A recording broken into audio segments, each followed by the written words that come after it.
This episode of the podcast is brought to you by Keller's Garden Center and Landscaping Services located on Kern Street in Exeter, Pennsylvania.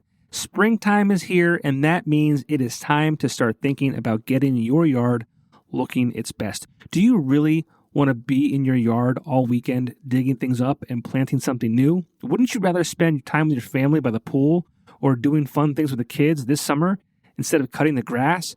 Let the professionals at Keller's handle the hard stuff.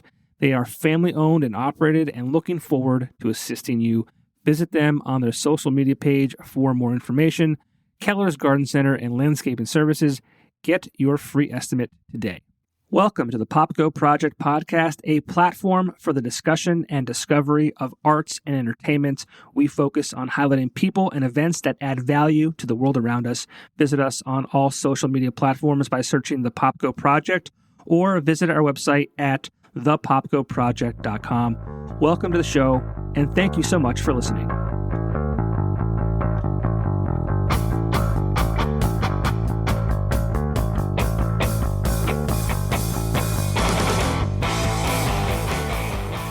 What are you changing your name to? Well, it had Hoover Mark on there, John. I figured I'd change it over to Mark Hoover. No one can see that. No one can see that. I feel better about myself now. You're Hoover from Rock 107. Yeah, I should have changed it to that. Now everyone knows your first name. Yeah, I never hid my first name. They're going to find you in Duryea and they're going to knock down your door and say, "Where is that Mark Hoover guy at?" They may find you first. Then no one's looking for me. I'm not on the radio. I'm not a big shot on the radio. Well, you're an upper Duryea, as we refer to it, and lower Duryea. Oh, is that what it is? Yeah. Okay. All right. I guess. I mean, I am up the hill. Yeah, you are. You know, I get all your rainwater. Well, yeah, and you're getting taxed on it. How about that? Yeah. Well, I don't pay it. You're gonna go to jail. I know there's a lien on the house, I guess. I figured if I ever sell it, I'll just figure that out at the closing. Sure. I like that. I like that a lot. Yeah. So Hoover from Rock 107. How are you? Good. Johnny, formerly of Rock 107, two-time Rock 107 employee. Yeah, I mean, can I make it a comeback 3 times? That's not up to me, but I wouldn't mind you having back on the floor. Do you miss me? I know Matt Rabovich misses you. I mean, when I did this with Neil Trauma, he started crying at the very beginning because he had seen me for the first time in almost a year, and he couldn't.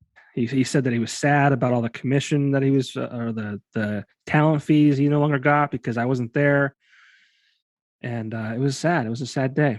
Hey, you were his Duncan contact, weren't you? Duncan, I think we did some McDonald's. I think we Comcast. Yeah. Big Comcast dollars right there. Yeah, and you always took care of me with Keystone. I think I have one of them. Well, yeah. So I was hoping you would be having a beer during this. I got my Coors Light Verastro bucket. Oh, shout out LT Verastro. And Keystone Lights. Okay. I'm sure you're still. I mean, you're Hoover and you're Keystone Light guy. You're the hunting guy, the fishing guy. I mean. It's not like I ever wear flannel.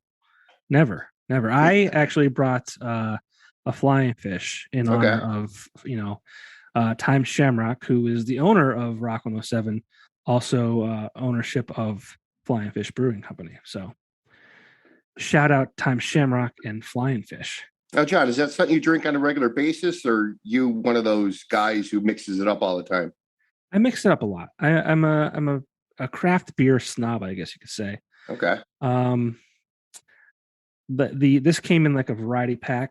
Flying Fish has some kind of like a hazy bones that I really enjoy. Mm-hmm. So I picked that up over the summertime last year. So this is leftover from that. So cheers to you. Good seeing you. Yeah, absolutely. I'll grab one myself. I got to get a coaster so that I don't get yelled at. Oh yeah, you're sitting in that nice sunroom, the new sunroom. Yeah. All right. Hoover and I used to be neighbors. I got little records for coasters. Of course you do. Yeah, Hoover and I used to be neighbors. We kind of still are, but I used to be able to see his house from my house at one point. And the Hoovers have built a complex over there. Yeah, well, first we got the dogs, and then we got the fence.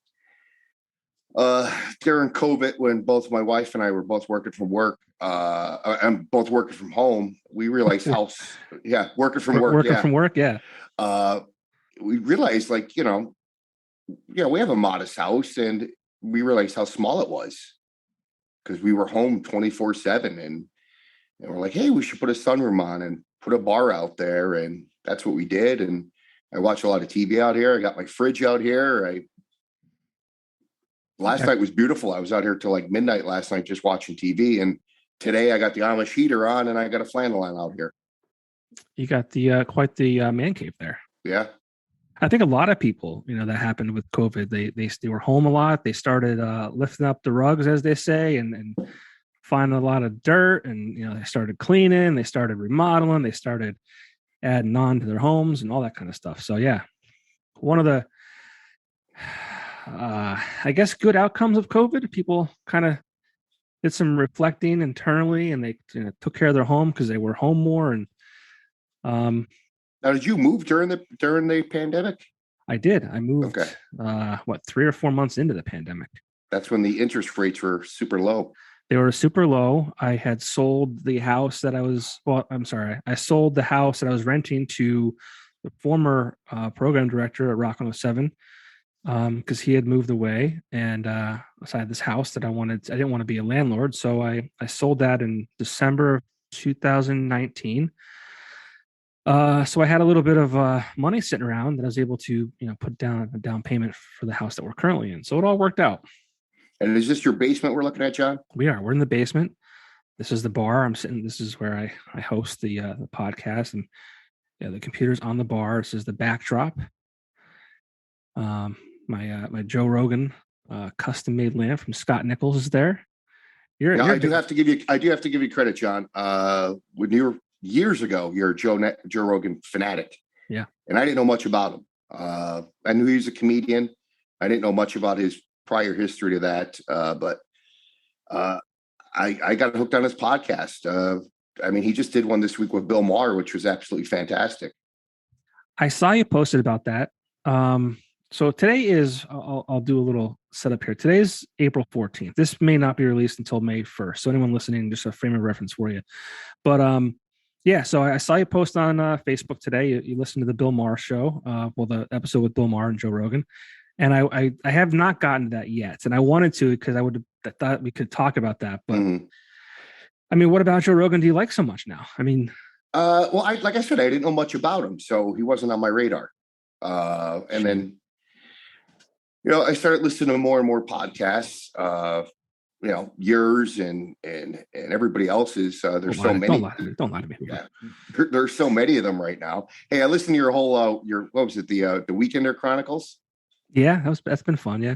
So I guess this is part 2 of the Shamrock Chronicles. Yeah, we're gonna go back into the my past history in media. Yeah, we'll have to get Mihal and Prospector and.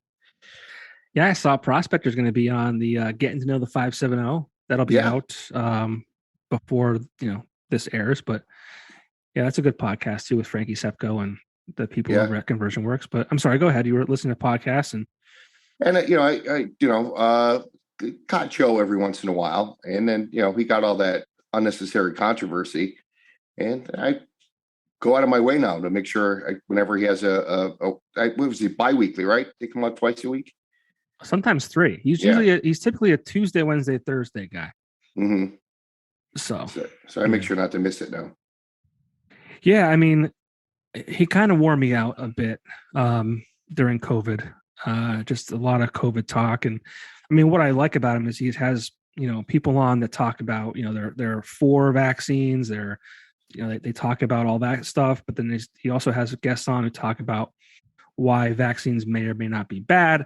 I don't want to get into it because, I'm not a scientist. You're not a scientist, none of that. But I like that he has both sides. It's never a one-sided thing. For a while, he was very, very anti-COVID, anti-vaccine kind of maybe sort of. But I was just getting burnt out from the COVID talk in general. Yeah, I didn't listen to a lot of his COVID podcasts because I burnt out on it as well. Even all of our podcasts, everybody in Northeast PA who was doing podcasts, they were all the same thing, asking artists, What'd Yeah. you do during the pandemic? You know, did you write new music? Are you happy to be back on the road? And I'm like, yeah, I've had enough of that too. Yeah, it's tough because like, and as you know, I talk to a lot of musicians and like I hate talking about it, but it's almost like if we don't talk about it, it's like we missed 2 years of our lives because Yeah. that was a big part of our lives, unfortunately. But I try not to talk about it too much, but I almost have to. I feel like I have to at least touch on it for a minute. But And I tell you what, a lot of musicians made some, they did a lot with their time. And then other musicians I talked to are like, yeah, we just sat around and did nothing for 2 years. yeah, I mean, I was worried Yeah. that like people, like musicians, were going to have like a hard time just because they couldn't be out there playing. But a lot of them, like you said, they just kind of, you know, buckled down and they wrote some good music and they really took advantage of the time. Yeah. And technology advanced pretty well. I mean, look how far Zoom has come in the last 2 years. I'm so mad that I did not invest in Zoom. I remember it being March 2020, and it was like it may have been like $15 a share at the time, Mm-hmm. and I'm like, you know what, this is going to be 2 weeks to what is it, 2 weeks to Flatten the curve. flatten the curve. I'm like, we'll be back before we know it. This isn't going to be a thing, and I'm kicking myself in the butt now. Right. But what are you going to do? You got to do a hostile takeover. You got to Elon Musk that. Yeah, how about that? Yeah, I know. Can you imagine having that kind of money on hand, offering to buy it was two point some $billion cash? Yeah. And then he wants to buy it outright now. Yeah, that's what I'm saying. Yeah. And then I heard he said that if they don't agree, he's just going to dump his shares and move on. I don't know. I don't know either. But, I think it's time for some kind of change at Twitter. And I'm not talking about their policies, but man, I get lost anymore in Twitter. There's just so much on there. I was never a big Twitter guy. Yeah. It's too much. It was like you're saying, it's too much. It's too. Everyone's tweeting every 2 seconds, and it's just too much for me. And I get constant tweets and even notifications of people I don't even follow. Yeah, Like I'd be going through I go through my news feed and I'm like, why is this story here? And I'll click on it. I'm like, I'm not even following this person. Like, why am I seeing it? Yeah, I don't know. It's a wild west to me. Yeah, me too. But you're into that Snapchat and the TikTok, so I don't Snapchat. I never even download the app, not once. I do have a TikTok. I do kind of get lost in the TikTok game at times. It's definitely a time suck. I mean, before bed, just sit there and just scroll for hours. It feels like, that's how YouTube was when it first came out. Really? Yeah, when YouTube first came out, and it was like endless amounts of just I was getting hooked on like old music videos when MTV was relevant, and just and then you have the suggestions in the right hand corner. Yeah. Oh, I'll watch that next. I'll watch that next. I'll watch that next. That makes sense. So, but I wanted to talk to Hoover. Hoover, you and I never really, we joked about having beers in the garage and all that kind of fun stuff, but we never did it. We never sat down. We worked together for, I think, we joked that I was there twice. I went to Time Shamrock for a year. I left for 6 months. I like to joke around and say that I went on a 6 month sabbatical or like a rehab, whatever. And then I came back and I was there for. You went to Haiti for 6 months. Yeah. No, I was not addicted to drugs. I thought I wanted to get out of media, and I thought I had a good opportunity to do so. And I'll tell you what, I left for 6 months, and that was probably the biggest mistake I've made in my career, working career. So when I was able to come back to Time Shamrock full time, that was definitely a good move for me. And I remember Steve Borneman, who was the GM at the time, that kind of was there and kind of convinced me to come back. And I loved him a lot. I was so sad when he left, but long story short, I was there for a collective 7 years, and you and I worked together for those 7 years, and not different roles. I don't want to say that, but you have a new role now, and we'll get to that too. But you've been at Rock 107 Time Shamrock for quite some time. It was 24 years last month. 24 years last month. Wow. And that's really cool to say, I think. I mean, when I was growing up and in college, and my parents were lifers at their jobs. They were there for X amount of years. My dad was PG Energy. I don't know how long it was before he passed away that he was there, but my mom just recently retired. She was at Cook's Pharmacy in Kingston since she was like 14. So I always imagine myself, you know, you graduate college, you get the job, you're there for 50 years or whatever it might be. You get the Rolex and you kind of go off into the sunset. My life has not played out to be that way. So I was at the Weekender, times Shamrock. I did a 6-month stint at eBay, came back to the radio, and now I'm with Axelrad, which I'm very happy with. But like, I feel like that's been too many, spots. But you've been there for 24 years. I mean, how does that feel? Uh, it's I was just saying the other day to somebody, like the first 10 years I was there, I almost remember every single day. And then after that, it just seems like the last 14 years have just flew by. Yeah. I don't know if it's just where I'm at in my life or I don't know why, but it's that weird feeling, like even the first 10 years, I can remember all my interns. I could remember, all our part-timers who worked there and stuff like that. And then it's like, all of a sudden we got to that point in life and the fast forward button hit and it just, yeah, and here it is 2022. Now, did you start on air at Rock 107? I actually started back when ESPN was American Popular Standards. EJL, it was Frank Sinatra, Dean Martin and stuff. They were the Yankees flagship, and back before computers and stuff, back before computers, you used to have to come in and actually get the satellite on the board in the studio and make sure it went on air and play all the local commercials. And I started doing that over on EJL, and I was probably there a couple months, and I had the opportunity to go to Rock 107. I was already bugging the program director at the time. I want to be on air. So he had like all my air checks and stuff like that from college. And we were live 24/7, 365. We're still playing CDs. We're still playing a couple vinyl cuts. And the overnight jock called off sick and they couldn't find anybody. And they're like, hey, do you want to go do it? And I already worked my other job at the Duryea Christmas Tree Farm all day long earlier. I was already sitting in the EJL studio since 7:00 with the Yankees game. And I'm like, all right, I'm not gonna be able to sleep tonight, but this is my shot. I'm going to do this. And I went over there, did the midnight to 6 shift.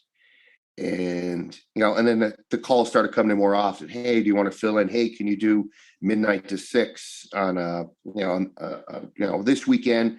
Then it was like, hey, do you want your own, midnight to 6 shift, which ended up being Friday night into Saturday morning. So when all my friends were out partying, they'd all call me at 1:00 in the morning. Hey, play Ted Nugent or, play Neil Young or play some Ozzy for me. And then after a while, we ran the Best of D&W show on Saturday morning from 6 to 10. They're like, hey, can you stay an extra 4 hours and run the board for that as well? I was doing that for a couple of weeks. And back in the days when the radio station has, 3, 4, 5 remotes, live broadcasts on a Saturday, the whole promotions team would be there. And I got to meet those guys because they were coming in Saturday morning to get the keys for the band, get T-shirts and CDs out of the prize closet, and just BSing. And one day, the marketing director, Tony Pollack, he's like, "Hey, you want to do promotions part time?" And I said, "Yeah, I could do that." So my Saturdays became even longer. I was going to work at midnight, doing the D&W thing until 10.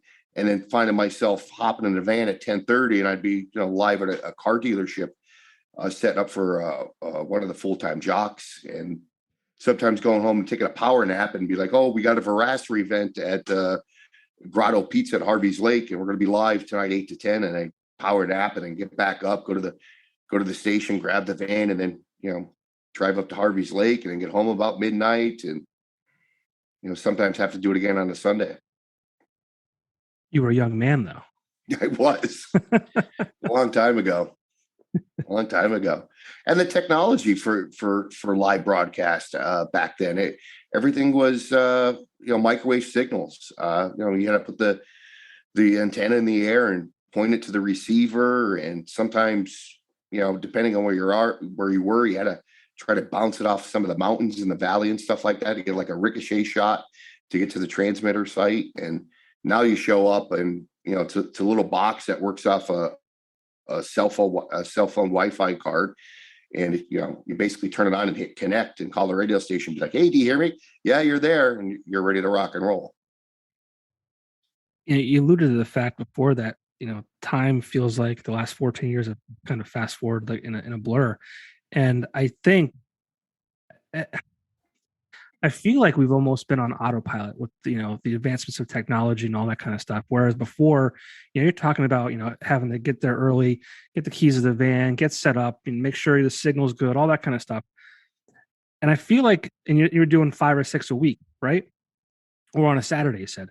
There was just like a lot going on, and like I feel like, and if you're like me, and I was in promotions and marketing in my early stages of the Weekender, you're always doing something different, but like you could like almost attach those moments and those events to like whether the time of year it was, or different groups of friends you were hanging out with, or whatever it might be.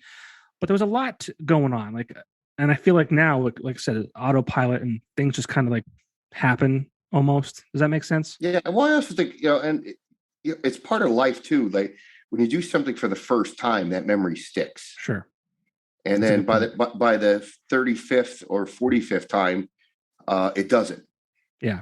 Well, I say the same thing about my wife. Like, and this is no knock on her, but it kind of goes to what you just said. Like before I met her, it was, we were, I was with groups of friends. There was vacations, there were all these different things. And then like you meet the right girl, you kind of settle down, and not that you're on autopilot, but again, it's the same. Maybe it's the same things, or it's the same person at least, right? And it's just kind of second nature. You're kind of just going with the motions. I'm not saying that like my marriage isn't fun and there's no excitement. I mean, don't get me wrong, we have a blast together. We still do a lot of different things, but it's not the same excitement as like you had when you were younger, and staying up till 3 a.m. and going to work, and having those laughs. And we're just older now. Now, talk about staying up late. Like we could have probably did this weeks ago, but what I'm like, John, does it really have to be so late in the evening? Can't we do earlier? That was funny. Yeah, because I'm usually just getting ready for bed around now. Well, see, my kid goes to bed around 8:30, so that's why I do these so late. I make sure I get home, we do dinner, we just did snakes and ladders, so that's why I do them so late. I make sure that I spend some time with my wife and my kid, and so thanks for making the time. Oh, absolutely. Well, I mean, back to your radio days. I mean, you started off as like a call in and the promotions department, and filling in on air shifts. Like, when did you get your first like big break, when you were like kind of full time? It wasn't long. I started March of '98 part time, and I was full time by October of '98. I just happened to be that guy that was just always there. I had other jobs. I was working part time at Victoria Inns in Pittston. I was working somewhat close to full time at the Christmas Tree Farm in Duryea. I was still in the National Guard at the time, and I just loved the feeling of walking in that place when I was younger. Like I said, we were live all the time. All the part-time jocks all hung out in the jock lounge on the weekends, even if they weren't working. It was just a place to hang out. We would make fake commercials just to get better at our practice. Sure. We would air check each other. Some of the newer technology was already coming out. It used to be called Cool Edit Pro. Now it's called Adobe Audition. And we were just getting that. And, it was a place for us to sit there and learn how to digital edit. We were already out of college. It wasn't like you could walk back into college and be like, hey, do you have this? Or I'm going to spend a lot of money on a class to learn how to do this, when we had it, we could use it for free at the studio as long as nobody else was using it. And, I just volunteered for everything. Parade coming up, I'll do it. So somebody needs to fill in for Mike Evans next week, midnight to 6 every day, I'll do it. Somebody needs to, go out Friday at Tinks from 10 to midnight, I'll do it, and when the job opened up, because this is when Prospector left on his second stint there, and Prospector took a job down in Delaware, down in Rehoboth, and I took his old job, which was the assistant promotions director, and I did that for a couple of years. And then once Tony Pollock here left, I think he went to sales. I think he did that in 02 or 03. I think it was 03. I applied for the promotions director job. I actually didn't get it. They hired some guy from Arizona. He came in and he only lasted a couple months. And then basically they walked in my office and said, hey, we're going to promote you. The bad part about that is they never filled the job that I had. So when the old promotions director didn't have to go to remotes and set them up, didn't have to worry about stuffing Easter eggs, for an Easter egg hunt, I was still doing all that stuff. Well, that's been kind of your entire career. Yes. And we'll get to that in a minute, but I mean, you were a company guy, and I mean, I don't say that in a negative way at all. And I don't know if you listened to the one with Neil Trauma that we did a few weeks back, but I said if Hoover ever left Rock 107 or Times Shamrock, that would be some big shoes to fill, and mainly because not only because you're talented on air, but you're the go-to, you're the glue. I mean, you're always the guy that says, yeah, I'll do it. I mean, you just said it how many times a few seconds ago. You've always been that guy, and I always respected that about you. You've always been the reliable, the person that people can go to, and you don't see a lot of that anymore. No, and I don't see a lot of. I do in a couple guys, but I don't see a lot in that of people coming to intern with us, or even part timers. And I think somebody closed the door behind us about 10 years ago, because just the way people work and come to work and treat work is different than the way I was raised. Mm-hmm. And I don't know if you see that at any of your other places that you worked over the years. Yeah, well, it's weird because I mean we're in a different world right now in 2022. I feel like the employees have a huge upper hand, and they I feel like employees they want a lot more from their employers, and it's not a terrible thing. I mean, they want more of a work-life balance, right? And that's not a bad thing by any means. No, not at all. But it's going back to what you said before, if an opportunity arose, you jumped at it, you were just there. And I was the same way with the Weekender when I interned there. I was at every remote, even when I started full time, every remote, every live event or whatever we were doing. I was always there. But I was single. It wasn't hard work either. It was a lot of fun. Mm-hmm. But it's different now. And even the promotions game today is much different than it was 10, 15, 20 years ago. And a lot of that I think has to do with legal issues and, people not going out as much. And we could talk about how, the nightlife scene in this area and how it was 20 years ago was nuts. But yeah, think of all the clubs you had. Yeah. All the live music venues. They're all gone. But it changes so quickly because you're only a few years older than me. And you, from when you were 21 and older, in 4 years, the landscape changed, when I was 21 and moving through. And well, even growing up in Duryea, I think there was, when I turned 21, there was over, There might have been 15 bars in Duryea. That's crazy. This is a small town. And now if you subtract the private clubs, there's two. You got Coloruso's, which just opened, and you have the Town Tavern. Wow.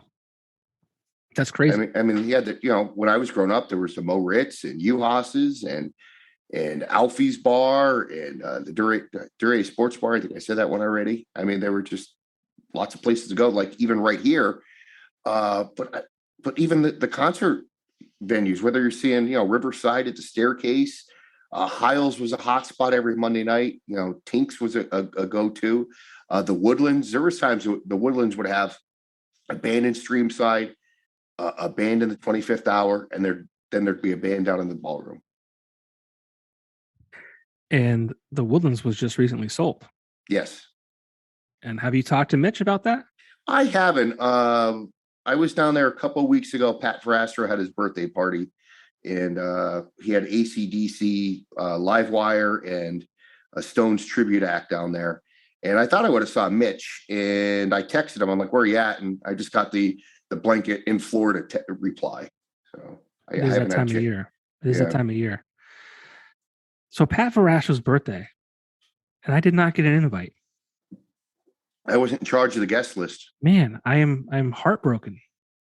I am heartbroken. I'm going to give you a little secret. I was working as much as I was enjoying some free Coors Originals. I love that beer. Yeah, Coors Original is a great beer. You know what? I thought Pat and I had something special during our time together. You could have helped. You could have helped been a roadie that evening. Damn, Pat. He won't listen to this, but if by chance he is, Pat, my heart is broken. Well, did you at least send him a card? I didn't. This is the first time I'm hearing about it. You worked with him all those years. You didn't know what his birthday was? No, that's terrible of me, huh? Yeah, it is. Yeah, shame on you. Damn. No, I'm the asshole. Oh yeah. I forgot we're on a podcast. We get cursed now. We are. It's not live radio. Yeah. And speaking of live radio, like you mentioned, new technology, and a lot of times, you can't teach an old dog new tricks, as they say. Were you able to embrace the new technology? Was that something that you were like, wow, this is really cool. This can really benefit us, like when that was coming through? I mean, I went to college in the 90s, so we were that computer age where everything was new constantly. So I would assume if somebody maybe 10 years older than me didn't have that advanced technology constantly changing through school and stuff, probably would have been a little bit more resistant to it. I know the program director at the time, he was resistant to it because in 2003, we were like one of the last radio stations in the country to still be playing CDs and LPs. When we had a new PD come in, like he couldn't believe that we were doing this. He's like, what's this, 1988? And it wasn't long before, we got a full-blown automation system there that played all our commercials and played all the music and stuff right off the computer. It's funny you talk about this. And even when I was there, you guys would talk about this too. And I came to the stations for the first time in 2013. So you guys were obviously well on your way to the technology, but like I hear the stories and I can't really comprehend it. I mean, you're using CDs, and I mean, how does that even work? Can you explain that to me? I mean, you had a couple CD players in the studio, and when one would start to end, you start the next one. I mean, you planned your bathroom breaks. For a long time, I was a host of the All Request Saturday night shift. And again, I had other jobs and I'd work all day long. And a lot of times I didn't have a chance to stop and get something to eat. So I'd always hope that somebody called in, like, oh, somebody please request Frampton, or somebody request Indigada and Davida. And if it popped up and I had a phone call for it, I'd air it, start it. And then at the time down in Mulberry, they had Orlowski's Hoagie, and they had the Subs Now shop in there. So it was enough time for me to run down the back steps and run up a block and a half and get a hoagie and finally make it back up, to catch you into the song. because even food delivery was tricky because like we were still locked down. I mean, all the doors were locked, the front doors, and you're on the 5th floor. And back up even more, John, one of the elevators there is still manually run. Mm-hmm. But the guy who ran the elevator on the weekend was also a maintenance guy.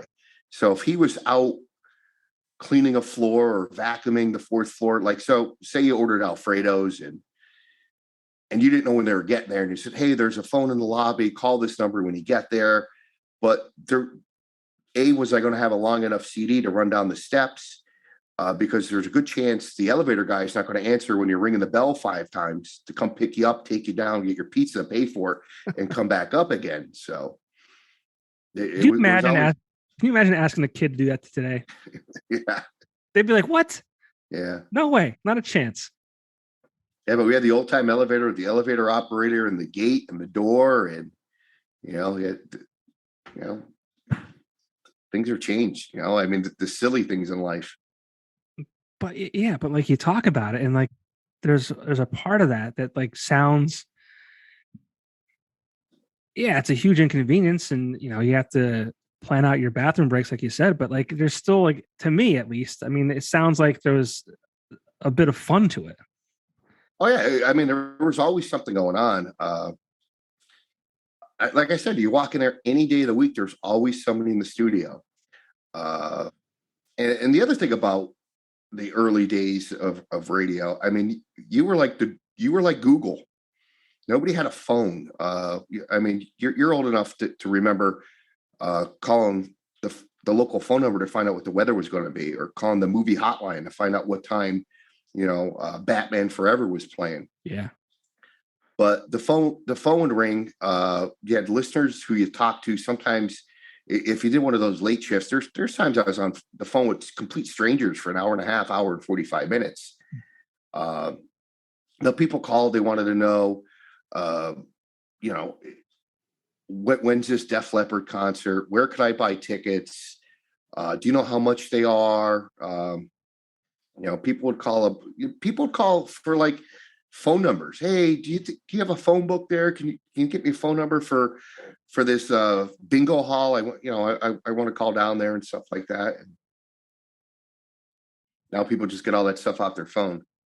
Yeah, I mean, I can't tell you how many podcasts I've said, that I feel like the internet is a blessing and a curse.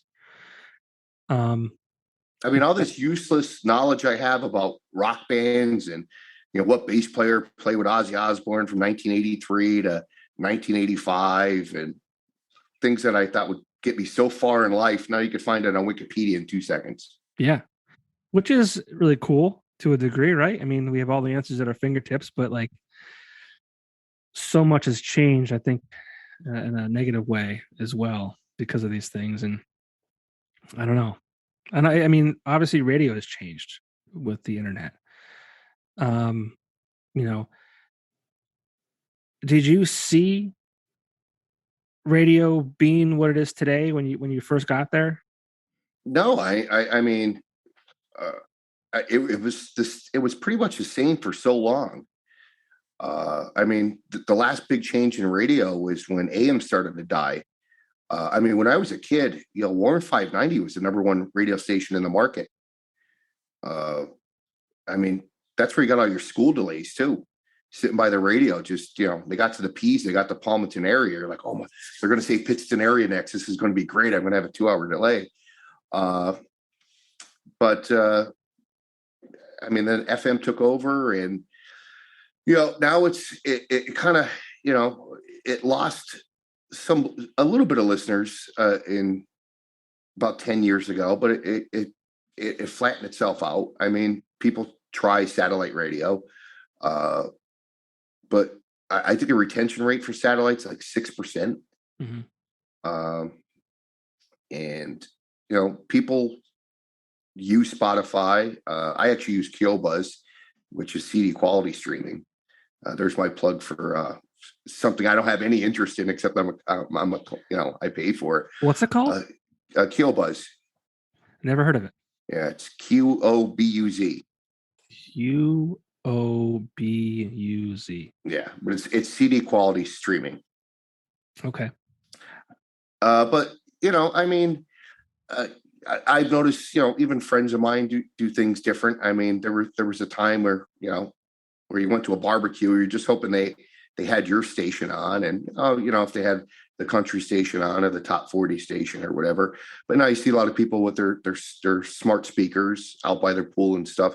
The other thing that aggravates me about that is I wish if I'm at a party, put something on and leave it on. Yeah. A lot of times it's like a song starts, like, oh, skip that. A Hmm. song starts, oh, skip that. Oh, how, hey, do you have this? And, they yell in their smart speaker, hey, play Chris Stapleton. And Chris Stapleton songs, oh, I don't like this one. Skip this song. It's like, just put something on and leave it. That's the world we live in, man. I I talk know. about that a lot too. It's like, there's that FOMO. It's like this fear of missing out. Like there's so much in our hands, and you listen to 30 seconds of a song, and it's like, that's enough. I want to go on to the next thing. Yeah. And I'd make the joke all the time that, I spend more time looking for something to watch on Netflix or Amazon or whatever it might be than I do spend actually watching something on those services Hmm. because there's just too much. Yeah. And you're a big music guy too. It's like even like records and CDs, you would listen to them front to back, and they were recorded that way to listen to them start to finish. And now it's like it's the singles, it's all this other kind of stuff. And again, like you're saying, we listen to a minute or whatever it is to a song, and we go on to the next because I used to come home when I was in high school. I'd come home and I'd already have my CDs laid out for that afternoon before I even went to school, and I listened to them in that order, from, like start to finish. yeah, Uh, if there was an artist I bought an album by and I was a big fan of that artist, and if I didn't like that album, I would force myself to listen to it over and over again until I made a different decision. And sometimes I did, and sometimes I didn't. And then there's times you bring something home when it was new and you listen to it. It's like, oh my God, this is amazing. This is really, really good. And there's a few albums that I remember that the second it started, I'm like, this album is epic. Now, I'm not a big Nirvana fan, but when Nevermind came out, I actually had to buy the CD single at Jordan Ardon's because the guy working the desk never even heard of them, and he found it in the single stack. So it just smells like Teen Spirit, the single. And I said, hey, if this comes in, call me. And he called me like 2 weeks later, and it came in. I went down and picked up Nevermind, and I went home. And there were the days I used to play video games where I listened to albums. I throw on my Sega Genesis and just start an album, start listening to it. I'm like, this is absolutely fantastic. And I remember going to school and telling some of my friends, like, oh, we never heard of Nirvana. And I listened to that album probably like 2 months straight, and I put it away because I was on to something else already. And then all of a already, sudden, yeah. already And 2 months. I mean, I listened to it almost all the time. And then all of a sudden they just exploded. I'm like, hey, I know that band. That's the band I was talking about. Yeah. What other musicians have you had that experience with, or albums, whatever? You know, when I got into the Beatles for the first time, I didn't think that they would consume me so much. Like, I'm like, these songs are super, super catchy. And again, before the internet. So then I start buying books about the Beatles and magazines about the Beatles and stuff like that. Just trying to read and get some information off it. And I was always the type of guy when I was buying albums, like if I got into a band, I'm like, I have to have their whole catalog, whether I like it or not. When I got into Black Sabbath and Ozzy, there's a lot of bad Black Sabbath albums. And I bought them because they were Black Sabbath. And a couple albums I listened to a couple times. I'm like, I never want to hear this album again. But do I still have it up in my CD collection? Absolutely. Would I sell it? No, because then it would break up the catalog. Mm-hmm. And the Doors did that for me too. I got hooked on the Doors. Now I'm such a big Doors fan. Like they put out reissues several times. I think I have 4 to 5 copies of every album. I have like the original Elektra release. Then I have the 25th anniversary. Then I have the 40th anniversary. Then I have the 50th anniversary. Then I have the deluxe editions with the remixes, and You're the guy that those bands keeps those bands in business. yeah, Guys, we're going broke. We need to release. I see an ad for something. I'm like, just take my money. Just take my money. That's funny. Yeah. And what's it like? I mean, like you love music. You've been tied to it for so long. What's it like being able to like play that music on the radio for listeners and to connect with listeners that way? Like, I mean, how cool is that? It's pretty cool. Again, you go back to the first 10 years, I remember so many times playing something for the first time, like, I don't know, like a certain Bad Company song. Like you hear it during the week, and DC Dave played it, and Mad Dog got to play it, and Fontaine and man, I've been here months and months and months. That Bad Company song never showed up on my air shift. And that one day you walk in and you grab your music log and you look and say, oh, I got that Bad Company song. I could finally play it. And then even back in the days when Rock 107 played new music, just the joy. Like I remember, Audio Slave for the first time. I remember playing, bands like Three Doors Down, fresh out of the box. And we thought it was cool because, the name of the song was Kryptonite, and like, pretty big Superman fan. I'm like, this should be cool, And when did Rock 107 kind of stop playing new music? When Audio Slave came out, the owner of the company, one of the owners of the company, it had that real wicked bass opening. Remember with the scratching of the bass and stuff? And the phone call came upstairs. Don't ever, ever, ever play that again. And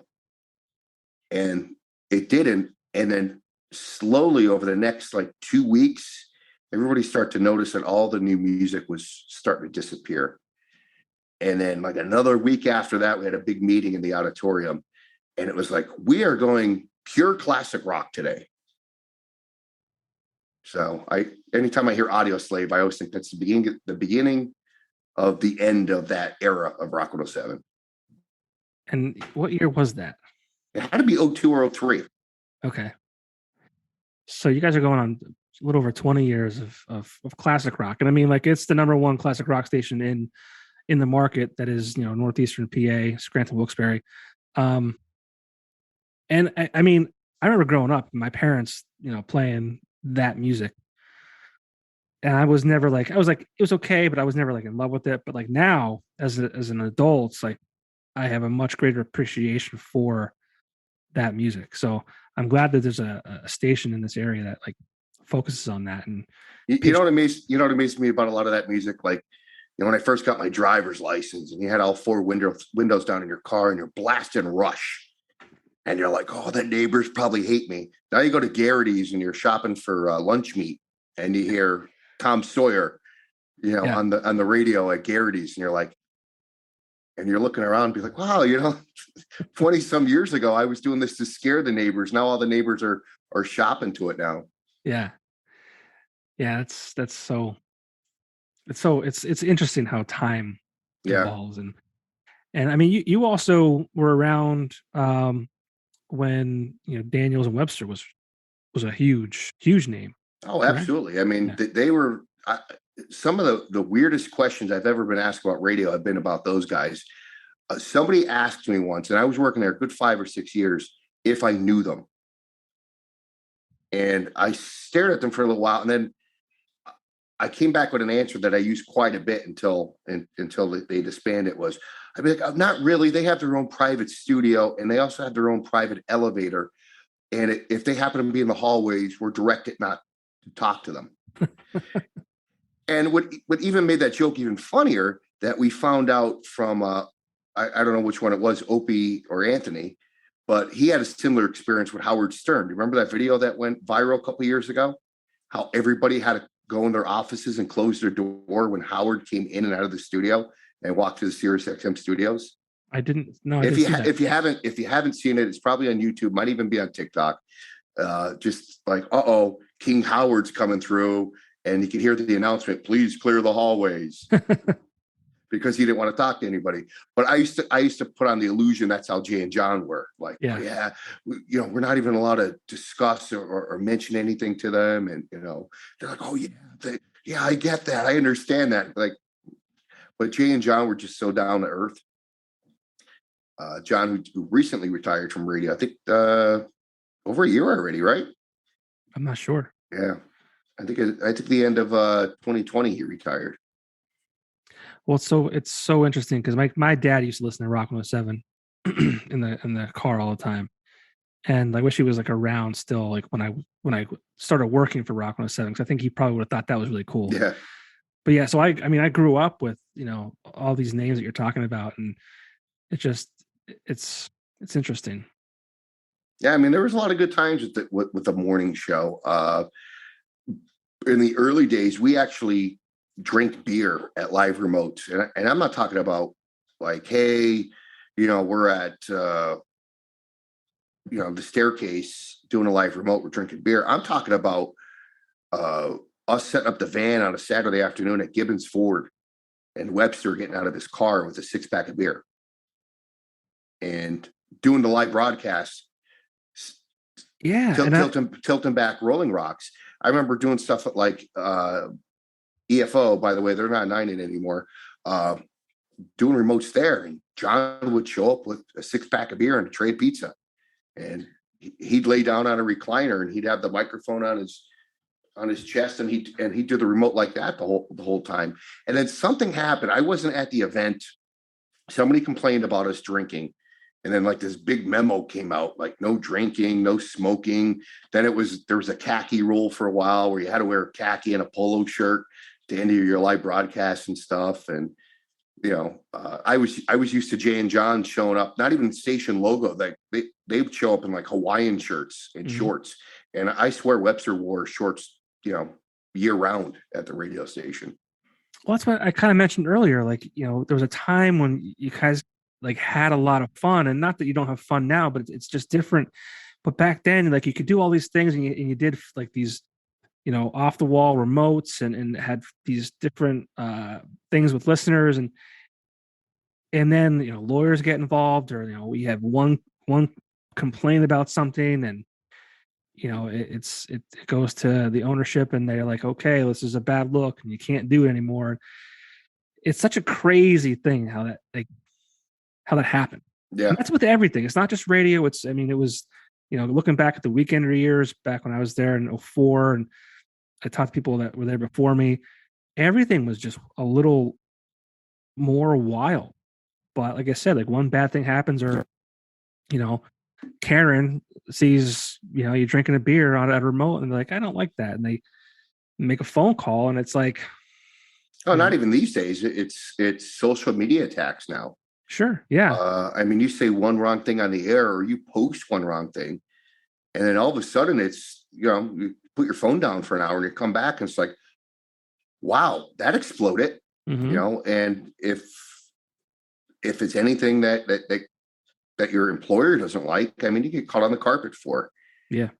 I've gotten called on the carpet, not yelled at, but like when I post things, I usually don't comment about the post. Like I'll share something like a funny meme, and even if it's political, I don't say either way. Right.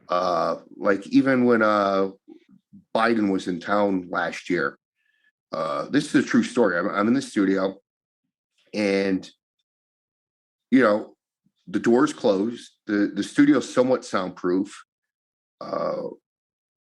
And we're on the 5th floor, and I could hear chanting and chanting and chanting. And I walk out of the studio and I hear it. And I walk down, I'm going to go out on the roof. I open that back door on the roof. I'm like, wow, was that loud? All right. I walk back up to the studio. I had a pretty long sweep of music. I'm like, I could get down and back in 20 minutes. I could do this. So I ran down the back stairs, and Biden was over at the Trolley Museum. And there was a protest rally right across the street, and they were chanting loud. Granted, they had a PA system, which made it even louder. I just snapped a couple pictures. I didn't say anything about anything. And then all of a sudden, people are like rip roaring me on Facebook. And I'm like, all I did was take a picture And I basically told the story on Facebook exactly how I'm telling you now. Right. Like I heard ruckus outside. I wanted to go see what was going on. And I took a couple pictures of the ruckus. Right. And so. Yeah, people are so tribal now too. It's kind of a shame how things have been so politicized. And if you're not with me, you're against me. If you don't believe in what I believe in, you should go die or something. Like it's just crazy how we are.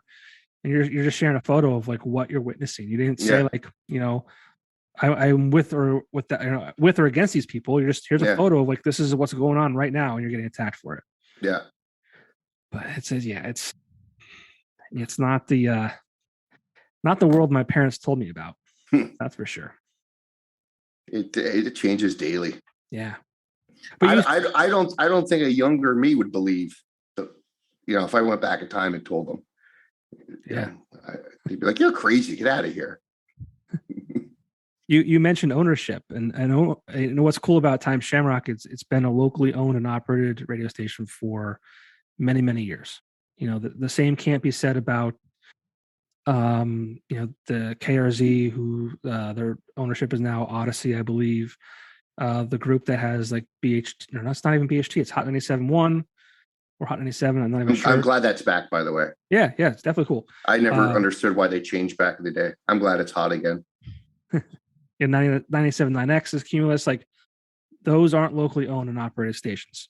Nothing wrong with that. But like what I always thought was cool about Time Shamrock was, and I've been born and raised almost like on, locally owned, operated. So that was always something that cool to me about Time Shamrock and why I really enjoyed being there. But I'm sure that has like a good and bad. Ownership is on the third floor, which is good because there's no red tape to jump through. But it's also, like you said, you could say one wrong thing and, they're going to hear it. And all they have to do is pick up the phone and say, come downstairs, or they'll come up to you. And well, it's a big family too. So, you could run into any of them at any time, anywhere. And it's, it's happened, but it is nice that, most of them I have on my cell phone, that I still get a birthday card every year from Bill Lynott, which I always love. And what's funny about that is, Bill Lynott actually has the same birthday I do. And I'll tell you a quick story about this, because this is funny. This is a good time. So the arena just opened. They already had their first show a couple of weeks earlier. It was Neil Diamond. Well, their first rock show was Leonard Skinner at ZZ Top. That first couple of years, we were the Penguins partner. Rock 107 was, and all the Penguins games were carried on Oldies 92. So we had a suite down there, and we're doing the live broadcast ahead of time. And the boss came out and be like, "Hey, here's a couple extra tickets for the suite. There's food and drink upstairs." And the show is actually on my birthday, like the day of my birthday. So we get done with the broadcast and we go up there, and I open the door in the suite, and there's birthday balloons. There's a happy birthday cake. And I'm like, oh my God. And I'm only at the radio station now for like maybe 3 years. I'm like, I can't believe it. This is why the boss gave me tickets. I came up for this birthday cake, right? So I'm looking around. I'm just amazed. And then Bill Lynott walks in and everybody yells, "Happy birthday." And I'm like, oh, it's his birthday. This isn't for me. Yeah, this isn't for me. The cake and the balloons, the bottle of champagne, that's not for me. I'm glad I just didn't start digging in or blowing out candles. Like, yeah, thanks, right? Guys, That's funny. Yeah. Yeah, I mean, I everybody always asks me, how do you know when Bill Lynott's birthday is? I'm like, it's the same day as mine. Yeah. And speaking about birthdays, Rock 107 famous for the Rock 107 birthday bash. I think I don't remember what year it was or how many years in a row it was right before the pandemic. I think it was the 40th birthday. I'm not sure how many years it was for the birthday bash, but 2020 was the 40th birthday of Rock 107. I mean, that was a staple in NEPA. That was the Rock 107 birthday bash. That was going to be a good one that year. We did a couple things. We announced our birthday party with fuel. We announced that we were also doing a show later in the summer with Alice Cooper. And we also announced that Alice Cooper was our new night guy at the radio station, like all in one day. We got some TV press out of it. We got obviously that we're owned by the newspaper. We got newspaper press out of it, and everything was looking great. We just freshened up and younged up the music at the radio station. I was PD now for like 7 months. We redid the imaging, we updated the music, and we had like this monster #1 book. Like everything just fell into pieces. Like everything was just running perfect. So we're #1 radio station in the market. We have all this stuff going on. Everybody's super excited about fuel. We got one ticket blitz in, and then they shut the country down for 2 weeks to flatten the curve.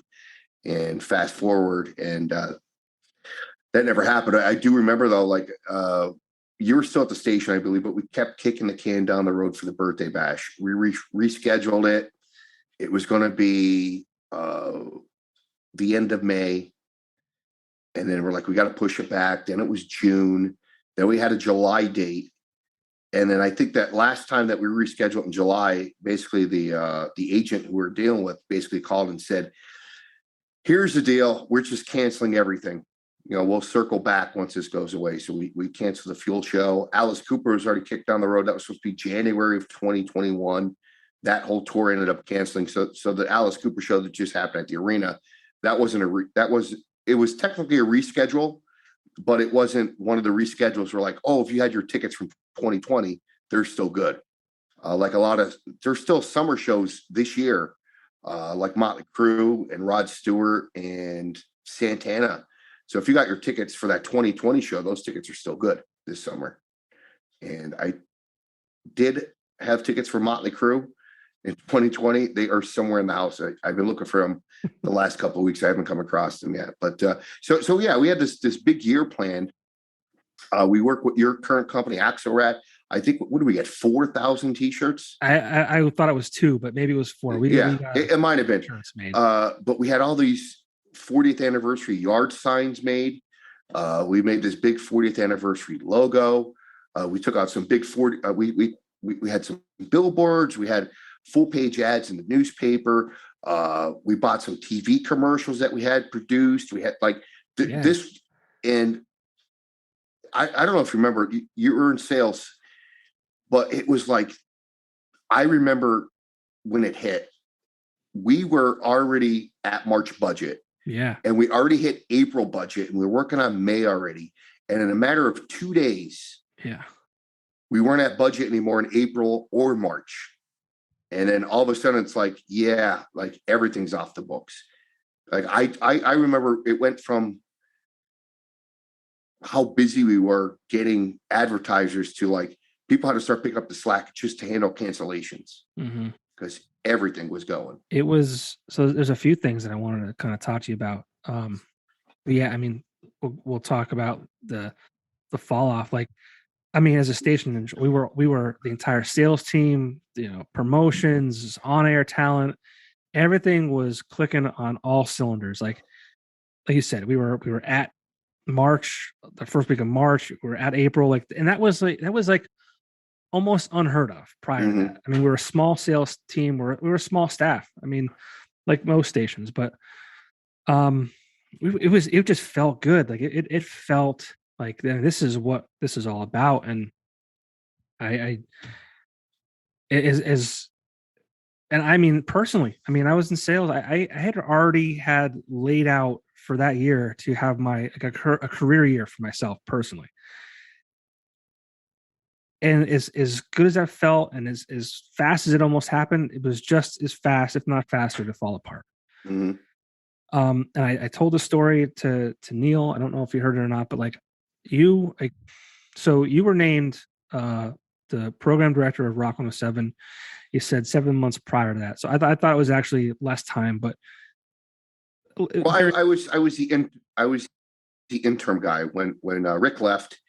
You know, they basically handed me the keys to the station. They're like, you're going to have to apply for the job, but you're going to run the station until then.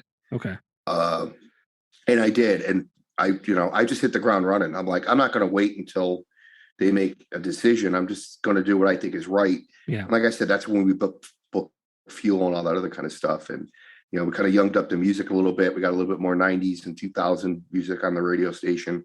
Yeah. And but that's what like I've hurt me so much for you. I mean, like you're this guy, and we'll go back to, we said it earlier. Hey, can you do this? Yeah, I'll do it. Can you do that? Yeah, I'll do it. You've been the company man for so long. Like you've put your time in, you've earned your stripes. Like you've done it all. This is your moment. Like, you're named program director of Rock 107. Something so that you're blaming me. It's all my fault. No, I feel you ruined the world. Why did you take that job? No, but I felt like, I mean, like this guy, this is the moment he's maybe didn't dream of it for that 22 years or whatever it might have been, but like this is like a career moment for you, right? This is like almost so to speak, right? And then all this happens. Like how, and I think you're a pretty positive guy for the most part, and if you're not, you hide it well, but like how kind of devastating was that for you to kind of get to the point of your career like you've worked so hard for, and it all kind of just like get shit on? It was tough because you had all these, these plans, like I always think to yourself, like, and you probably think about this at your job. Oh, if I ever ran my own business, I would do things this way. Or if I was ever the boss, this is how I would do it. And then you finally start doing that and wow, it's working, and it's working well. And then that wrench gets thrown in. And that threw everything off. And I don't even think we recovered yet from it as far as a listener standpoint. We did a blue collar job fair at the Viewmont Mall, and a lot of radio listeners from the station came up. And I'm talking to some of them, and they're like, "Yeah, I think I'm about to get back in the job scene." And I'm like, "Well, you haven't worked the last 2 years?" And they're like, "Well, we had all that extra money, and now it's like I got so used to being home all the time, but now I got to get back in the to work." I did notice that our streaming numbers exploded, and they came down a little bit, but they are way higher than they were pre-pandemic. Uh, I actually just had to submit royalties today for online listening, and I think we had 862,000 like activations on the Listen Live in the month of March, right? Yeah, it's April, which I think pre-pandemic was like 600,000. I think during the pandemic was like 1.5 million. We do have the smart. I'm not going to say her name because she's going to go off in here. Yeah, don't do that. Yeah, but we were one of the first radio stations in the country to get that skill for the smart speaker, which is cool because I knew we had to get on that quick because there are a couple of different Rock 107s in the country. It was the same thing when we got our website. I remember our marketing director at the time. He's like, "We got to do this now because if we don't get rock107.com, we're going to be something else for the rest of eternity." And the other Rock 107s throughout the country, they're like, like rock107fm.com or rock107 their call letters.com. And it was something we jumped on early, but everything crumbled quick. We were minutes away from hiring a promotions director to fill my old spot, and I'm like, this is going to be nice. I'm not going to have to work as many weekends. That's what I wanted to get to. I'm not going to have to be the setup guy anymore. Am I not going to go to things anymore? I'm definitely going to go, but I don't have to be worried about the guy making everything happen. I could have somebody else do it for me. So we actually had an interview that week, and I had it narrowed down to my final three. And we were about to make a decision, and excuse me, burp and a cough there. It's a Keystone Light. And that just all fell apart. And it was crazy during the pandemic. Yeah. Working from home was tough. With my wife home as well. Like I think the Wi-Fi in everybody's neighborhood was just moving slow because everybody was home. But, imagine trying to upload audio every day and get your show done. Got my wife on a Zoom call. I'm on a Zoom call. I'm trying to do my show live from my laptop. I'm trying to upload a file to the radio station, and it's just spinning and spinning and spinning and spinning. It's like, all right, this got to air in 5 minutes. It's been uploading for 12. Mm-hmm. And then we got back to the office, I think, a little bit after Memorial Day of that year. But everything changed so much. We weren't allowed to do events. The radio station's always been event driven. And then the whole hiring my replacement was put on hold. And, then we slowly started to pick up, I think they thought COVID was going to go away. We started picking up doing some stuff, and everything shut down again. Then, New Year, some advancements in the pandemic, stuff started opening back up again.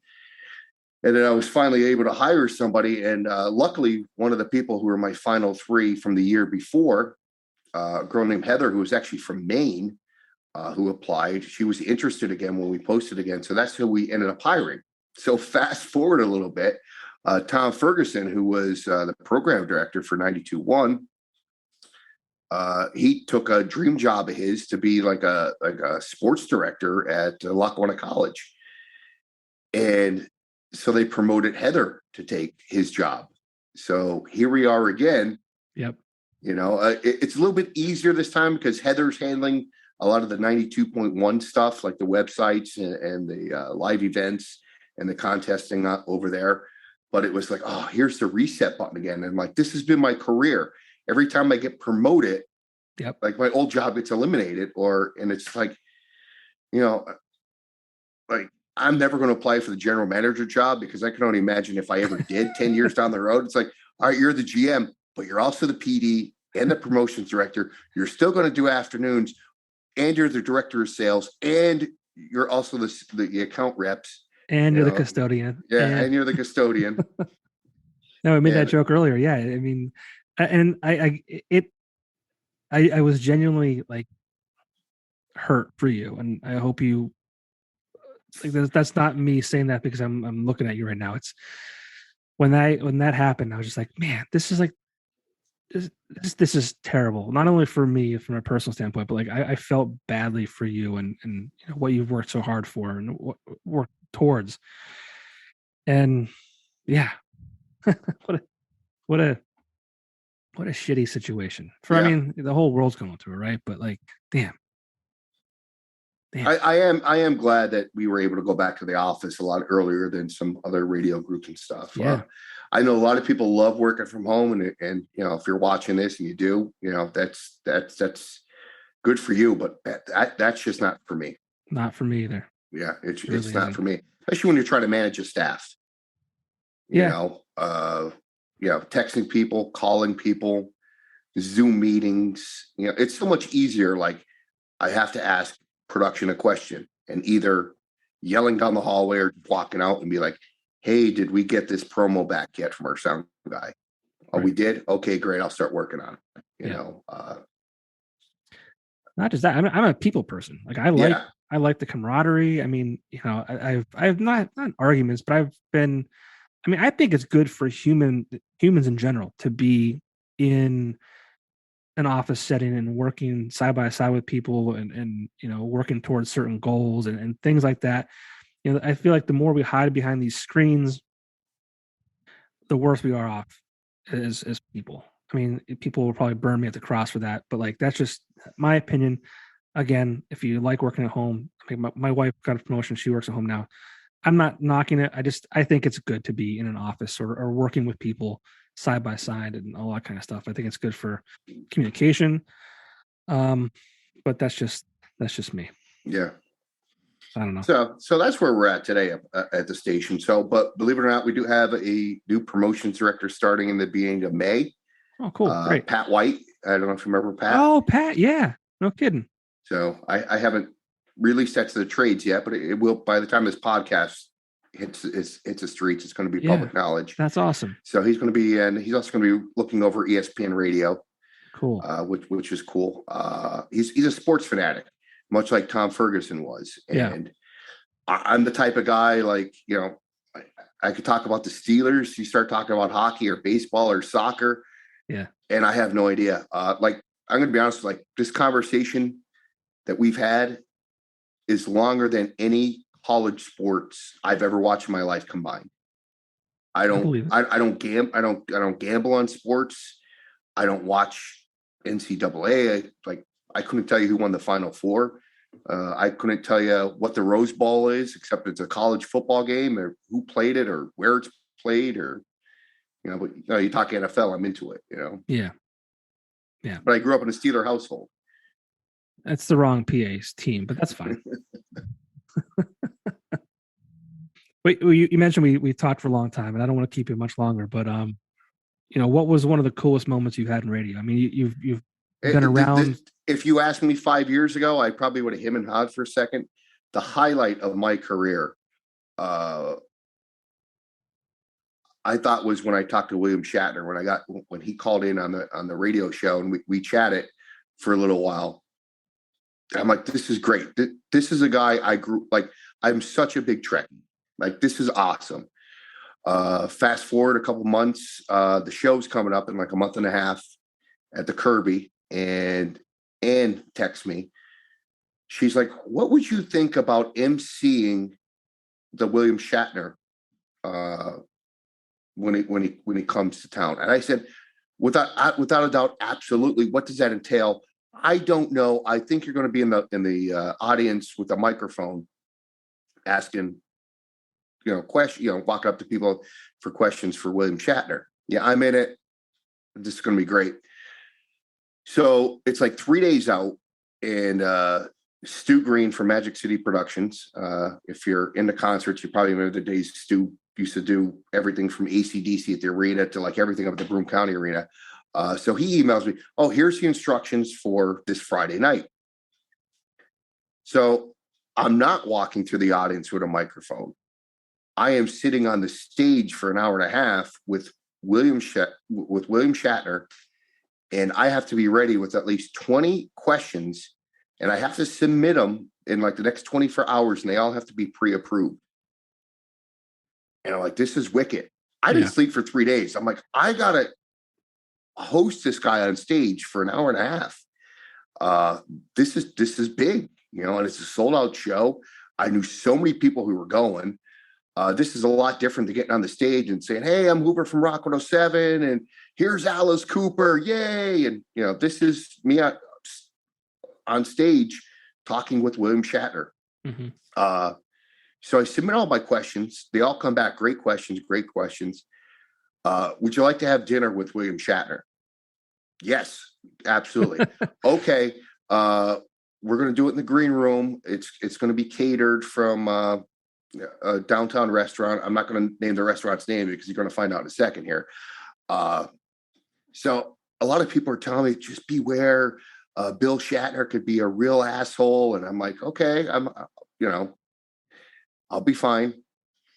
So I get down there, and his agent comes out, and he's like, hey, you want something to drink? And I said, yeah, water or something like that. He's like, oh, would you like something stiffer? And I said, I'm like, what do you got? He's like, well, let me give you a bourbon on the rocks. I said, okay. So he came back in.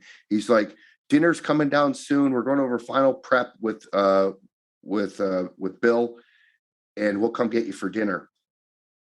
So I hear the back door open at the Kirby Center, and I could hear chatting.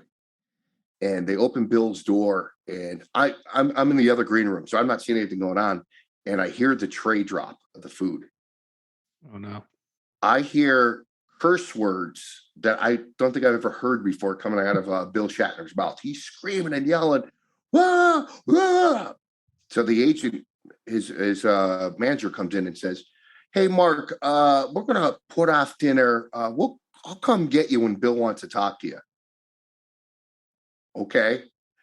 So I thought I was eating. I didn't end up not eating. And here I got a glass of bourbon in me on an empty stomach. I'm like, oh, this ain't good. And then like 20 minutes go by, and he's, oh, Bill's ready for you now.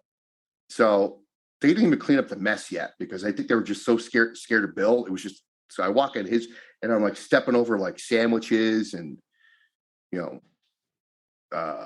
busted glass and stuff. And Bill's like, I'd offer you something to eat, but they dropped the food tray. There's a banana over there if you want it. Maybe you could dip in that yogurt there. I'm like, I'm good. So he was a little bitchy for a little bit.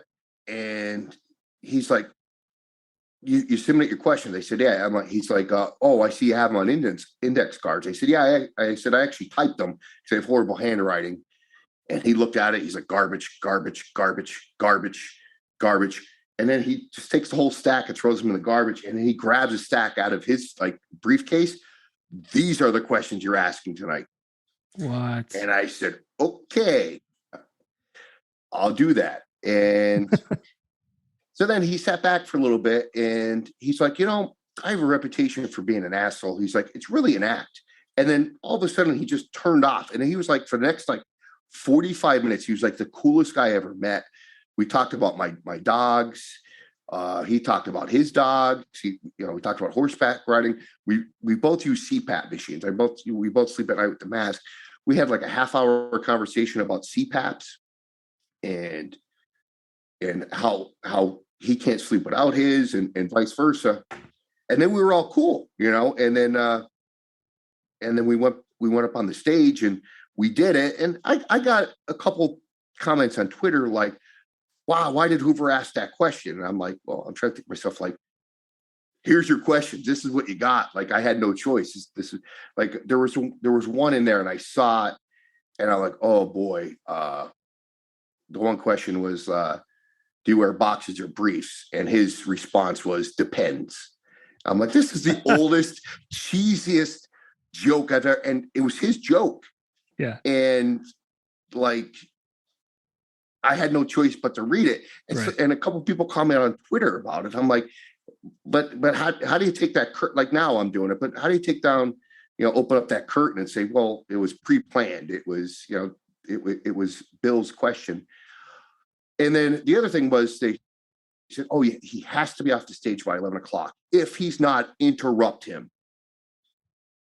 So I asked him the last question, like 10 to 11. And he just goes off about this long story about him and Leonard Nimoy, about him stealing Leonard Nimoy's bike backstage. And because they used to race every day to be first at lunch on the lot. And I'm looking over the clock. It's 10:58. It's 10:59. And there's also the timer backstage on the backstage clock. And we're counting down seconds. I'm like, what do I do? This is William Shatner. Right. Like, I just saw him blow up on the guy who delivered his food. What am I supposed to do? Stand up and say, hey, thanks, Bill. See you later. Good night. But I tell you what, like the pro he was, it was like 10:59 and 50 seconds. And he's like, thank you so much, Wilkes-Barre. Good night. See you later. And then the curtain came down. I'm like, wow, that was like on the dime. Like he did that like perfect, but the fact of that, I got to sit on the stage and also have all those little side stories. I mean, that was really like the highlight of my career, and it's funny because it really has nothing to do with music. Right. Yeah. I wrote some notes down. I'm a pro, if you didn't know that or not. I have noticed. I'm a pro, right? I did write down William Shatner because I remember you like for 3 days prior to the show, like you were like beside yourself. Yeah. You were very nervous. And I had a feeling that was the moment you were going to reference when I asked you this question, which is crazy because I know you post a lot of pictures from the past and pictures with the Foo Fighters and R.I.P. Taylor Hawkins. And I never met Taylor, by the way. Yeah, I mean, I never had a chance to. I never met any of them.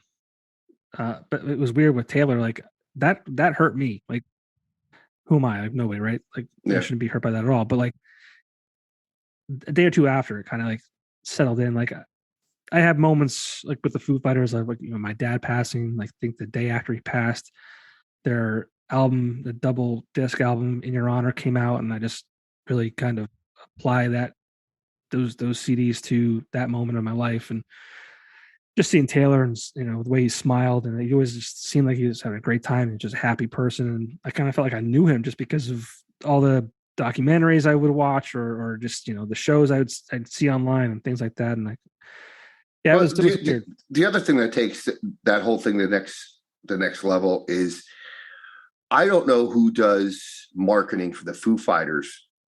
They have always been to me on the cusp, this far away from overexposure because they're everywhere.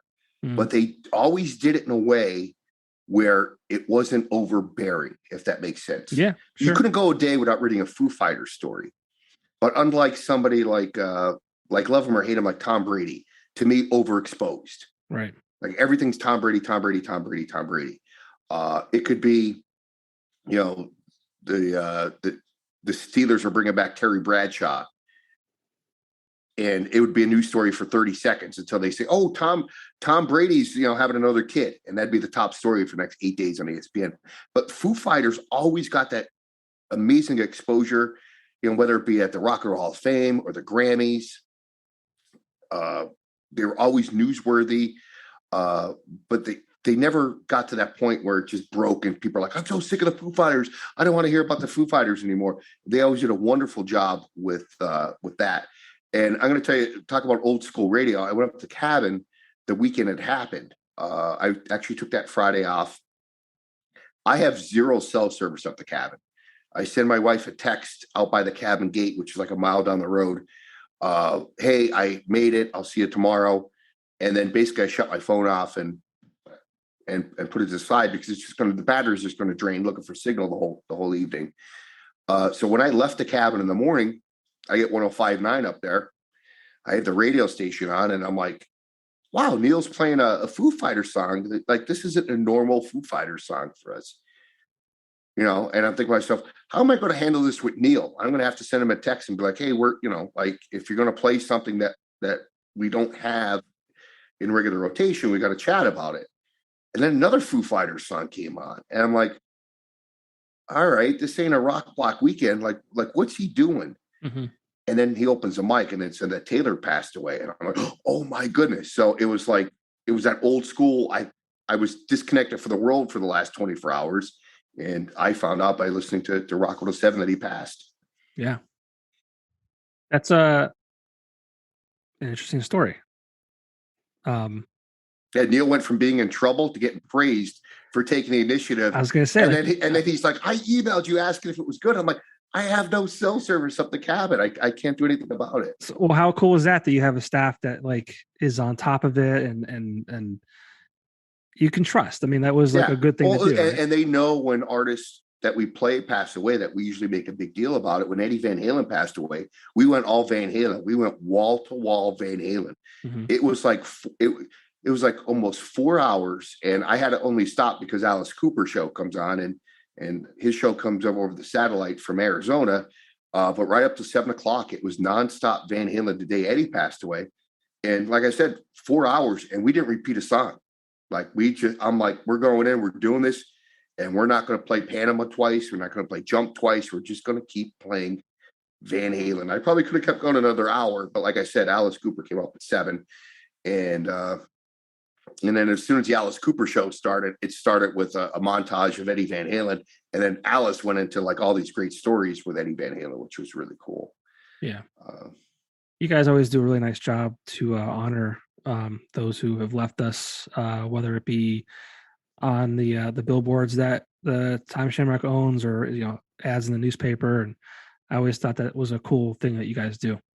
And we're getting to the point now it's happened just way too often. Yeah. I mean, got to figure, you're a classic rock station. These guys, unfortunately, it happens to the best of us. We're all going to die. A lot of times they don't happen at the best of times either. It always seems like it happens at the worst. The worst is when it happens on the weekends. Sure. Because now you're scrambling because, the people in charge of Time Shamrock Outdoor, well, they work Monday through Friday. So to get something on the billboard on a Saturday or Sunday, now you're working with trying to get them to either do it from home or come in and do it. The other thing is the design department that puts the boards together. Now we have a template, but working for a news company and trying to avoid ourselves getting sued. If you're like I'm trying to think. There's a lot of rock Facebook sites out there that are just like, hey, I'm Joe Smo's classic rock page. So they're just stealing stuff off the internet, putting pictures of Charlie Watts or Eddie Van Halen. Like, but if we're putting them on a licensed radio station's website or on a billboard, we have to own that image. So then there's a scramble of seeing what do we have in our library that we own that we could use. And sometimes that's the big holdup. Sometimes is getting stuff on the website or on the Facebook page. If we don't own an image, legally we can't use it. Granted, working for the newspaper, it helps a little bit because a lot of times they may have a photo of like, oh, here's when Charlie Watts played with his side band at the Jazz Cafe back in 1992 or something like that. Sure. Or there might be, oh, here's when Meatloaf played the FM Kirby Center. Perfect. Let's use it. Let's rock and roll with it. Or there's times where you buy a service that you get so many images, and sometimes you're lucky enough to have an image of an artist in there, which was lucky enough for Eddie Van Halen. We actually had a photo package that included a few photos of Eddie. I'm like, okay, we have the rights to use this. We can get this up and make it happen and stuff. But I never would even have thought about that as far as like a legal standpoint. So nobody wants to get sued. No, it's not good. It came close that one time. Yeah, well, a couple times, there've been some lawsuits, but all have been settled for small stuff. Didn't you use like a picture of a cigar? Yeah, that a client sent us. Yeah, like, oh, here's this cigar we're giving away on the radio. Here's a picture for your website. It came from the client, okay, and then all of a sudden, the guy who owned the rights to the cigar is like, "We're suing you. We're suing you." I'm like, but that all settled out. That's good. What else you got on your phone down there? I can't see. I think I covered it. Well, let's go over my notes real quick. You're program director at NEPA's classic rock station, Rock 107. We went over the different roles that you had at Rock. I didn't even look at this once, to be honest with you. Life before Rock 107, you said you served. So thank you for your service. That's probably I don't deserve thanks. I mean, I never served in any kind of combat situation or anything else like that. I did my time, got in, got out. I'm glad I did it. It was an experience. But I have so many friends. I got some really close friends who served a few times overseas.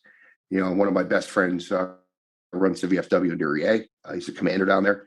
And those are the good guys. Those are the really good guys. Well, you all deserve respect for regardless of the situation, because there's people that like me. I mean, the thought of that is scary. I think if I had to, I would, but the fact that I don't have to, thank you. Yeah, we're all too old now. They don't want us. We mentioned Joe Rogan. We started off with him, so that's good. You mentioned the cabin. You're a hunter. I actually wanted to talk about that. You got the PD job. You kind of thought you were gonna have a little less responsibility. I mean, you're married. You have a wife. More responsibility, but less. Yeah, more options to delegate. You know what I meant. Yeah, you just had more time, like, to enjoy time with your wife, enjoy time at the cabin, enjoy going hunting. But we talked about how your career has been getting promoted and keeping your old job titles as well. But talked about your coolest radio moment, birthday bashes. And I mean, I have a note here. This is a good thing. We could probably wrap it up with this, but taking Rock 107 into the future. We're kind of coming out of the pandemic now. Hopefully there's no, different variants. There's no, come fall or winter, we don't kind of recede into the whatever, the virus, right? Yeah. What are your plans to, take Rock 107 into the future and put all this behind us? I want to get back out on the streets again. I think some of the stuff we've done in the past, being part of the community, was awesome. I'm glad to see parades and bazaars and picnics and all that stuff coming back. I think I just got an invite the other day for the West Pittston Cherry Blossom Festival. Disappointed to hear the Armed Forces Parade's not coming back this year in Scranton, but we still have the Veterans Parade coming up later this year. We have the Bacon and Barbecue Festival coming up. Hopefully, we get to the point where that we all feel safe to bring back the Rock 107 birthday bash, whether it be with the new owner of the new owners of the Woodlands or somewhere else. But yeah, I mean, they were always epic nights. I mean, the stories from all of them are just, you know, we could have did a podcast just on birthday bashes. Yeah. Bring something like that back. And you know, I do want to start bringing. Now, when I say newer music, I'm not saying like, hey, let's play Taylor Swift. Yeah, but you know, we're not going to be playing Billie Eilish tomorrow, but you Cardi know, B. but you know, let's start introducing, you know, some of the music that we played when it was brand new out of the box. You know, whether it be you know, getting the White Stripes back on Rock 107 or getting Audio Slave back on Rock 107. I mean, these were the bands that we broke in NEPA. Like, to me, we own these bands. These are our bands. We played them first. You know, we should be playing them again and stuff. I mean, some of those artists I just mentioned, you know, they're 25, 30 years old already, a lot of them. Classic. You know, and, you know, I get the comments all the time, well, Green Day's not classic rock. I said, A, they're in the Rock and Roll Hall of Fame. And B, they've been around over 30 years. Like, I remember when we were playing Tesla, and Tesla was only around for 10 years. I never remember anybody saying, why are you playing Tesla? They're not classic rock. You know, playing Guns N' Roses in the 90s at Rock 107. Nobody ever grabbed me and said, why are you playing GNR? They're not classic rock. But I mean, I think there's a lot of cool stuff out there that from the 90s and 2000s that we could start issuing into the library. And even if it's some newer stuff from classic rock artists. I remember when you were still at the radio station, and I think I had the Aerosmith 9 Lives album playing in my office. And you came in here like, I used to listen to this album all the time. Yeah. And I'm like, yeah, it's a great album, but we don't play anything from it. You know, maybe it's time to start getting something like Hole in My Soul or Falling in Love is Hard on My Knees or getting some Aerosmith Pink in there, you know. I'll never forget the cover of that on cassette. It was the udder of a cow branded. Oh, that was Aerosmith, Get a Grip. Nine Lives was the 9 Lives with the the carrot, like a whatever kind of wheel with a cat on it, right? Yeah. Got it mixed up. Yeah. That's fine. You still got an Aerosmith album, you know. That's good, right? But you know, and want to do some stuff like that, you know, and you know, hopefully we could start building our you know, our up and comings, you know, our next guys up next. You know, maybe get a fresh voice on the weekend. You know, it kind of bummed me out during the pandemic that we had we laid off a couple of part-timers. You left. I offered you a show, John. We actually had a name for you. What was it? Johnny Diamond. Johnny Diamond. That's right, dude. I'm telling. So because that's your mom's maiden name, right? My mom's maiden name is. Yeah, she never changed her. She never changed. It was, and it's not Diamond DIA. It's DYMOND. And like, so I selfishly could have, you know, done that because like I was like honored that you would even like consider it. If it's something you ever want to consider, if you need a guy, I'll be that guy that says, yeah, I'll do it. Where were you this last week? Neil was out sick, and true story, Ron got hit in the eye with a plush giraffe. That's all I have. But Ron had emergency eye surgery. So Ron's been out the last 2 weeks. So a couple of days ago, Mike Evans was doing my shift and I was doing Neil's shift because Mike has a full-time job. He's like, I get out early, but I can't like do middays. I'm like, oh, we'll just slot for a couple of days. Yeah. Well, I could have called on Johnny Diamond, that would have been awesome. Johnny Diamond. So no, but like you're like, oh, let's test this out. And like at the time, like I knew I was possibly leaving. And I didn't want to do that for 2 or 3 weeks and then be like, hey, I'm leaving, and then like that be not a thing. Like I didn't want to do that to you. So you're welcome. Yeah. I'll reach out after this. We'll figure something out, you know. But I know that's cool. And it's like, and people don't realize that, you're a classic rock station, and there's music that came out 30 years ago that it doesn't feel that long ago, but it really was. And unfortunately, classic rock that, the 70-year-olds listen to and think is classic rock. Like we talked about people dying. Like, unfortunately, your audience also gets older and they unfortunately pass away. So you really have to like be cognizant of that and kind of introduce the stuff that like I used to listen to. That's classic rock. So that way you kind of bring me into the fold and have a new generation, so to speak, of listener. Absolutely. And you know that. Yeah. And that's the game plan, So, and with Johnny Diamond on, that sounds like a winner. I don't know what to tell you. Yeah, I think so too. Johnny Diamond. It's funny too, because I told my mom about that. And I said, Mom, like, I'm gonna break your heart, but I feel like I need to tell you what's gonna happen or what could have happened. And I said, Hoover, I don't know how serious he was, but he said, like, hey, like, I want to kind of bring you into the mix on the weekends at night or whatever. And I said the name would be Johnny Diamond. And she was like over the moon. And I'm like, and the only reason I wanted to do that, John, because I know you had your own brand with alt natives and stuff like that. I just didn't want to confuse people, like if it came down, hey, Johnny Pop goes on Rock 107 now. And, and they tune in and be like, oh, this is not what he was doing 3 weeks ago, or this is what he was doing 4 weeks ago, but because you had a nice little thing going over there. And the couple times I was PD at that station for the 5 or 6 weeks at a time, I'm glad the last time I got to do it, we straightened that show out a little bit. We actually opened the library up quite a bit for you. You're like, hey, I could play more than the same 15 bands every week. I'm like, yeah.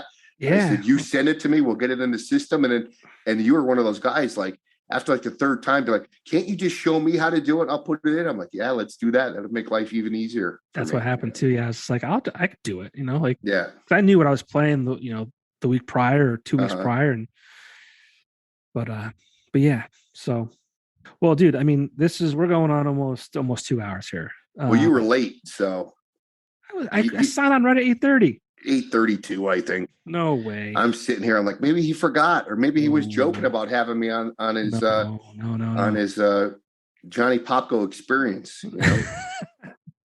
No, I mean, like, it's hard to believe that in the 7 years that we worked together, we didn't have a conversation that went past 15 minutes. But I'm glad we did this. Absolutely, it was nice to hear about your career, and I knew most of it, not all of it. And hopefully anyone listening or watching kind of gets a feel for more of who you are and, where you came from and the hard work that you put in to get to the point you are at today.